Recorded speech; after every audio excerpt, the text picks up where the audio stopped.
Alright, so we'll go to the God question in terms of the formal sense of God. So if you don't believe in a formal God, I guess you should choose the B option and choose the A option if you don't believe, don't believe in a formal God. If you do believe, press B.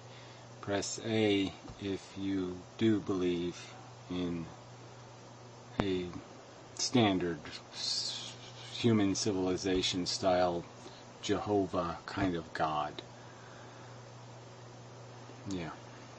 I'm trying to, I'll have to fix this system.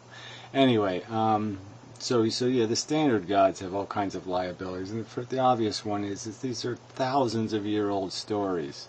These traditional gods. It's made out of 1,000-year-old stories, and these stories don't really make any sense if you even just analyze them a little bit. You know, people claim to be Christians and they don't even know what Jesus was preaching, which was basically a back to nature philosophy. He didn't think we should progress. He didn't mean the birds metaphorically. He wanted us to be like the birds. He wanted us to go back to being Tarzan and Jane. And beyond that, the whole prophet thing, this whole idea that we have to rely on faith, and yet the disciples and Jesus were routinely given the power to perform miracles and to see miracles performed before them. Why aren't we given that same kind of evidence? Why are they entitled to proof, and yet they still, when push came to shove, even though they've been given direct proof of the existence of God through the performance of outstanding miracles, they still betrayed Jesus? We're supposed to believe that?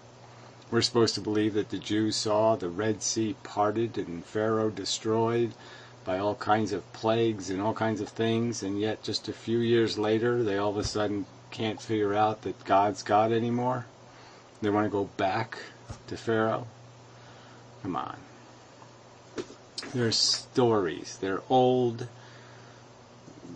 wormy, buggy stories made up by primitive people who draw silly conclusions based on the fact that they just didn't have the information necessary. They didn't know what a microbe was. They didn't know anything about thunder or lightning or the movement of the planets or the weather systems. They didn't have any of that knowledge. And so they drew some wrong conclusions about what was in control, why plagues happened, why disease happened, why one person be infirmed and another person not. And they drew the wrong conclusion that there was some force imposing this punishment. And here we are, thousands of years later, and because you have a tendency to be traditional in your habits, you can't break this simple traditional habit. You can't just recognize it for what it is. It's just it's a scapegoat, and it's a can't think of the word. Don't step on a sidewalk crack kind of. It's a superstition. It's astrology. It's wishful thinking, and it has nothing to do with facts. It has nothing to do with what you need to understand to be sensibly and coherently connected to the real world you're living in. Don't you want to do that? Don't you want to be living in the real world?